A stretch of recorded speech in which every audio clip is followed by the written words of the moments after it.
अस्सलाम वालेकुम and welcome back to the idea lab. मैं हूं आपकी होस्ट आइमा सैयद, एक मार्केटिंग स्ट्रेटेजिस्ट, एक पीएचडी स्कॉलर और एक बिजनेस फाउंडर। आपके लिए मैंने चैनल पे बनाई 3,000 से 10,000 रुपए में शुरू होने वाले बिजनेस के ऊपर वीडियोस कि आप वो बिजनेस कैसे शुरू कर सकते हैं, चीजें कहां से लेंगे, क्लाइंट्स को कैसे पहुंचाएंगे और महीने में लाख 2 लाख रुपए कैसे कमाएंगे। तो चैनल को सब्सक्राइब करना बिल्कुल मत भूलिएगा। मुझे बहुत खुशी होती है जब भी आप कोई नया बिजनेस आइडिया आप लेकर आए या आप चाहें कि आपके लिए किसी नए बिजनेस आइडिया के ऊपर मुकम्मल वीडियो बनाई जाए या आप किसी भी कंपनी के हवाले से जानना चाहें। जब भी आप किसी पाकिस्तानी, बाहर की इंटरनेशनल कंपनी के हवाले से जानना चाहते हैं तो उस पर काम करना मेरी पहली प्रायोरिटी होता है। जैसे हमने फातिमा फर्टिलाइजर के ऊपर काम किया, इसी तरह आज हमारे इन सब्सक्राइबर की फरमाइश पे हमने एंग्रो फर्टिलाइजर, जो कि पाकिस्तान की वो कंपनी है जो पाकिस्तान को बिलियनर होने का एजाज हासिल रखती है पाकिस्तान में, उस कंपनी के ऊपर आज मुकम्मल एनालिसिस आपके लिए मौजूद है। तो वीडियो को लाइक जरूर करिएगा, कमेंट डाउन जरूर कीजिएगा कि आपको वीडियो कैसी लगी है।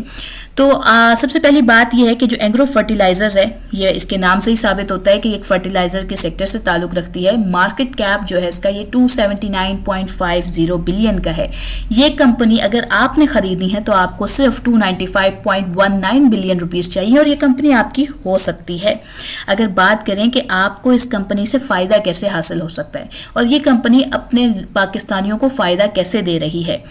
तो 2020 के अंदर इसका पीएसएक्स पे, जो क्योंकि ये कंपनी पीएसएक्स यानी पाकिस्तान स्टॉक एक्सचेंज के ऊपर रजिस्टर्ड है, और वहां पर इसका जो शेयर था 2020 में वो 64 रुपीज़ का था, जो 2024 में 206 रुपये का था और आज इस वक्त करंटली आज की डेट में 210 के अराउंड ट्रेड हो रहा है। यानी अगर आपने 2020 में इसके 10,000 रुपए के शेयर परचेज किए थे तो वो आज तकरीबन 31,000 के अराउंड बनते हैं।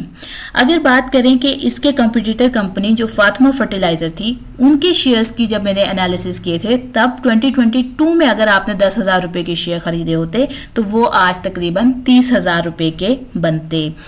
तो ये आप मुख्तलिफ चीज़ें हैं, आप दोनों कंपनीज में इन्वेस्ट कर सकते हैं और ये कंटिन्यूस ग्रोथ में रही है। इसके बहुत सारे बेनिफिट्स हैं जो आप आगे देखते जाएंगे। इसके अंदर जो अच्छी बात है, अब वो बात करते हैं कि इस कंपनी के पीछे वर्क कौन कर रहा है, ये कहाँ से है। तो 2009 में ये कंपनी ओरिजिनेट हुई पाकिस्तान के अंदर एंग्रो कॉरपोरेशन लिमिटेड के अंदर, और ये जो इसकी पेरेंट कंपनी है वो है दाऊद हरकुलस कॉरपोरेशन लिमिटेड। ये कंपनी करती क्या क्या है, मैन्युफैक्चरिंग करती है, परचेजिंग करती है, मार्केटिंग करती है, फर्टिलाइजर्स की, सीड्स की, पेस्टिसाइड्स की और लॉजिस्टिक सर्विसेज भी प्रोवाइड करती है। इसके अलावा इसकी ऑनरशिप जो चेयरपर्सन है मिस्टर खैस खान हैं, सीईओ अली राठौड़ हैं, कंपनी के जो सेक्रेटरी हैं वो दानिश रजा हैं और ऑडिटर यानी कि ये एक एक्सटर्नल ऑडिटिंग कंपनी को हायर करते हैं अपने ऑडिट्स को मैनेज करवाने के लिए, जो साल के तकरीबन एंड पे किए जाते हैं, यानी फाइनेंसेस को ऑडिट करवाने के लिए। और अगर बात की जाए कि प्रोडक्ट्स जो ये ऑफर कर रहे हैं तो इनकी बहुत सारी प्रोडक्ट्स हैं, जिनमें से जो मेजर और सबसे ज़्यादा बिकने वाली प्रोडक्ट्स हैं उनमें यूरिया यानी एंग्रो यूरिया आ जाता है, फॉस्फेट फर्टिलाइजर डैप के नाम से, जखेस फर्टिलाइजर जो कि नाइट्रोजन, फास्फोरस एंड पोटेशियम का ब्लेंड है, और इसके अलावा ये माइक्रो न्यूट्रिएंट्स भी प्रोवाइड करते हैं जो मार्केट में बहुत ज़्यादा खरीदे जाते हैं, यानी यकीनी तौर पर फार्मर्स खरीदते हैं उसको। और अगर बात करें कि ये कंपनी अपना यूनिट कहाँ से ओरिजिनेट कर रही है, तो ये बेसिकली सिंध से वर्क कर रही है। इन्वायरमेंटल सस्टेनेबिलिटी और सेफ्टी के ऊपर इसका बहुत ज़्यादा फोकस रहता है और इसकी जो सप्लाईज हैं वो फार्मर्स को डायरेक्टली भी हैं, यानी कि वो इससे डायरेक्टली भी अपनी चीज़ें परचेज कर सकते हैं। अगर बात की जाए यानी इसके बिजनेस मॉडल की, तो ये B2B में भी वर्क कर रही है, B2C में भी वर्क कर रही है और D2C में भी वर्क कर रही है, यानी कि ये डिस्ट्रीब्यूटर्स के थ्रू भी वर्क करती है। ये बिजनेस को भी अपनी प्रोडक्ट्स बेचती है, यानी कि मुख्तलिफ शॉप्स वगैरह पर इनकी प्रोडक्ट्स आप जाकर खरीद सकते हैं, और ये डायरेक्टली क्लाइंट्स को भी अपनी प्रोडक्ट्स बेचते हैं। इनकी जो ब्रांड रिकग्निशन है वो बहुत बेहतरीन किस्म की है, क्योंकि कहीं ना कहीं अगर हमने अपने चाइल्डहुड में भी इसका नाम सुना था, चाहे हमने इसको मतलब लाइक उस वक्त तो यकीनी तौर पे ना तो इस तरह की चीज़ों के ऊपर कोई नॉलेज नहीं होती इंसान को, लेकिन इसकी रिकग्निशन इतनी अच्छी थी कि इसके बारे में बहुत सारे छोटी उम्र के बच्चों को भी नॉलेज होती है। अगर बात करें कि इसकी सस्टेनेबिलिटी जो है वो एग्री टेक प्रैक्टिसेस की वजह से है, ठीक है। अगर इसकी फाइनेंशियल परफॉर्मेंस की 2024 के अंदर बात करें तो इसका रेवेन्यू तकरीबन 182 बिलियन का था, इसने नेट प्रॉफिट 21.5 बिलियन किया था, ईपीएस इसका तकरीबन 16.12 का था और डिविडेंड जो इसकी यील्ड रही थी वो तकरीबन 17% के अराउंड थी। और मार्केट कैप और इंटरप्राइज वैल्यू मैंने रिसेंट आपको जो अभी मेंशन करी है वही यहाँ पर है। और अगर बात करें कि इसकी जो शेयर होल्डर्स हैं उनके लिए क्या रिटर्न्स थे, अर्निंग्स क्या थी इस कंपनी की, तो इसकी जो एवरेज हिस्ट्री रही है वो तकरीबन 13 से 15 पर शेयर एनुअली इनकी डिविडेंड की हिस्ट्री है। और टोटल रिटर्न्स जो है, कैपिटल गेन जो इसमें होता है वो तकरीबन 45% का 2022 से 2025 के अंदर जो कैपिटल गेन, यानी कि एक स्टॉक की जो वैल्यू बढ़ती है, अगर आप ये कह लें कि एक स्टॉक जब 65 रुपीज़ का था और तो अगर वो 75 का हो गया यानी कि वो महंगा हो गया, तो उसको हम कहते हैं कैपिटल गेन। जब ज़्यादा लोग खरीदते हैं तो ज़्यादा महंगा स्टॉक होता है, और जब ज़्यादा लोग बेचते हैं तो ऑब्वियसली वो चीज़ नेगेटिव में जाती है और वो कैपिटल गेन नहीं, कैपिटल लॉस कहला सकता है। सो यहाँ पे इसने कैपिटल गेन किया है 45% का, ये 40 रुपीज़ पर शेयर जो है इसने 3 ईयर्स के अंदर डिविडेंड लोगों को प्रोवाइड किया है। सो ये कंपनी सिर्फ कैपिटल गेन अच्छा नहीं दे रही है बल्कि ये डिविडेंड भी बहुत अच्छा दे रही है। और ऑब्वियसली ये बहुत पुरानी कंपनी है, रिलायबल है और कैश फ्लोज इसके बहुत स्ट्रॉन्ग हैं। अगर इसके स्वॉट एनालिसिस यानी strength, weakness, opportunities and threats की बात की जाए, सो इसकी स्ट्रेंथ ये है कि ये यूरिया के अंदर जो इसका यूरिया है, जो इसकी प्रोडक्ट है उसके अंदर ये मार्केट में लीडर प्रोडक्ट है, यानी किसान इस पर सबसे ज़्यादा यकीन करते हैं क्योंकि इसकी ब्रांडिंग स्ट्रॉन्ग है, इसकी डिस्ट्रीब्यूशन स्ट्रॉन्ग है और जो इसके स्टॉक के कह लें कि ख़रीदने वाले हैं वो इसकी डिविडेंड की वजह से इसको बहुत पसंद करते हैं। वीकनेसेस की बात करें तो ये हाई गैस डिपेंडेंसी है इसकी, फर्टिलाइज़र प्राइस कंट्रोल पॉलिसीज़ के ऊपर यानी गवर्नमेंट के ऊपर बहुत ज़्यादा ये डिपेंड करती है। लेकिन क्योंकि हम एक एग्रीकल्चर कंट्री हैं तो अल्टीमेटली ये एक ऐसा सेफ किस्म का स्टॉक है जो हमें कंटिन्यूसली फ़ायदा ही पहुँचाता है। इसकी अपॉर्चुनिटीज़ यही हैं कि आप इसको एग्री टेक एक्सपेंशन की तरफ ये मूव कर सकता है, और क्योंकि ये रिसर्च एंड डेवलपमेंट में बहुत वर्क करता है तो आप इसके साथ अगर किसी रिसर्च वाले बैकग्राउंड से हैं तो आप इस कंपनी के साथ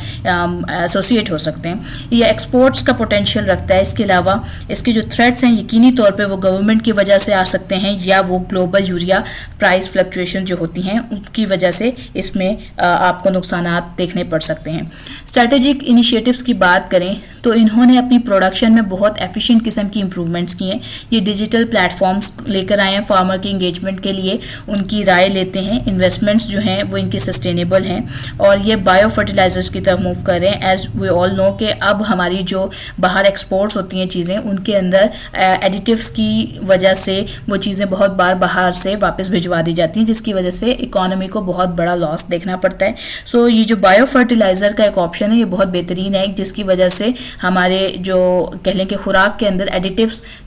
खाद की वजह से शामिल नहीं होंगे और हम एक बेहतरीन किस्म की एक्सपोर्ट कर पाएंगे और अपने मुल्क को फ़ायदा दे पाएंगे। इसकी वैल्यूएशन और आउटलुक की बात की जाए तो अट्रैक्टिव है, यकीनी तौर पे बाकी अपने सेक्टर में बेहतरीन परफॉर्म कर रही है और अपने ये मैं फिर बार बार यही बात कहूँगी कि ये अपनी डिविडेंड के हवाले से बहुत स्ट्रॉन्ग है और फेमस है और कह लें कि जो इसके लोकल एनालिस्ट इसकी एनालिसिस करते हैं वो मोस्टली इसके डिविडेंड को बहुत ज़्यादा मेंशन करते हैं। इस कंपनी की अगर बैलेंस शीट की बात की जाए ना तो इसकी सॉलिड फाइनेंशियल पोजीशन है क्योंकि इसकी जो डेब्ट टू इक्विटी रेशियो है वो बहुत कम है, हेल्दी कैश फ्लोज रखती है या और ये एक शरिया कंप्लाइंट बेस्ड कंपनी है तो इसके अंदर इन्वेस्ट करना या री इन्वेस्टमेंट करना एक बहुत बेहतरीन अपॉर्चुनिटी हो सकती है और एक्सपेक्टेशन यही की जा रही है कि आने वाले वक्त में भी ये 100-200 रुपये के ऊपर मज़ीद बढ़ेगी और आने वाले वक्त में मज़ीद फ़ायदा कर सकती है। इसकी जो कंपटीशन है मार्केट के अंदर वो फौजी फर्टिलाइज़र है, फातिमा फर्टिलाइज़र है, आरिफ कॉरपोरेशन है आई थिंक, और इसके जो आउटरीच है वो एक कम्पिटिटिव है, यानी कि ये अपने आप को मार्केट में सस्टेन रखना जानती है। अपनी ब्रांड के इसकी जो लॉयल्टी है वो फार्मर्स के साथ बहुत ज़्यादा ब्रांड लॉयल्टीज़ रखते हैं और सबसे अहम बात यह है कि ये सस्टेनेबिलिटी के साथ साथ इनोवेशन को ज़रूर प्रेफर करती है और ये फार्मर्स के लिए लिए बहुत सारे एजुकेशन प्रोग्राम्स रखती है जहां उनको सही तरीके सिखाए जाते हैं, उनको मज़ीद बेहतरीन किस्म की कह लें कि फसलें उगाने के लिए उनको एजुकेशन प्रोवाइड की जाती है। और इसके अलावा ये जो कार्बन फुटप्रिंट है, क्योंकि ये बायो फर्टिलाइज़र में वर्क कर रहे हैं, तो इनका मेन मकसद यही है कि जितना ज़्यादा कह लें कि कार्बन फुटप्रिंट है उसको रिड्यूस किया जाए। तो डिजिटल प्रैक्टिसेस दे रहे हैं, एजुकेशन प्रोग्राम्स अनाउंस करते हैं और इसके अलावा कार्बन फुटप्रिंट। तो ये सब चीज़ें जो होती हैं अल्टीमेटली एक ब्रांड की कंसिस्टेंसी पर बहुत इम्पैक्ट करती हैं और उसको सस्टेन रहने में कई सालों तक काम आती हैं। अगर एंड पे मैं कहूँ तो ये एक financially strong, share holder friendly, market leading company है और फर्टिलाइज़र सेक्टर से इसमें पाकिस्तान का ताल्लुक है और इसने पाकिस्तान का नाम बेहतरीन तरीके से रोशन किया है, क्योंकि ये एक बिलियनर कंपनी है और अपने पाकिस्तान के लिए ये बहुत अच्छी बात हो सकती है। और हमारे लोगों के लिए ये सबसे अच्छी बात है कि एक अच्छा डिविडेंड देती है और कैपिटल गेन इसका बड़ा अप्रिशिएटिव है। उम्मीद करती हूँ आपको आज की वीडियो पसंद आई होगी और अगर आप कोई और नई वीडियो देखना चाहते हैं तो ज़रूर कमेंट डाउन करें। मेरी पूरी कोशिश होगी कि आपके लिए बेहतरीन किस्म की नई मालूमाती वीडियोस लेकर आई जाएं। कोई बिजनेस आइडिया आपके पास है और आप बिजनेस करना चाहते हैं तो उस पर भी आपको मुकम्मल एनालिसिस करके दिया जाएगा कि वो बिजनेस आप कैसे शुरू कर सकते हैं, कितने पैसों में, क्या क्या चीज़ें सोचने वाली हैं, क्या क्या करना होगा आपको उसके लिए। तो इसी के साथ मैं आपसे लेती हूँ अलविदा, फिर मिलेंगे एक नई वीडियो के साथ। अस्सलाम वालेकुम।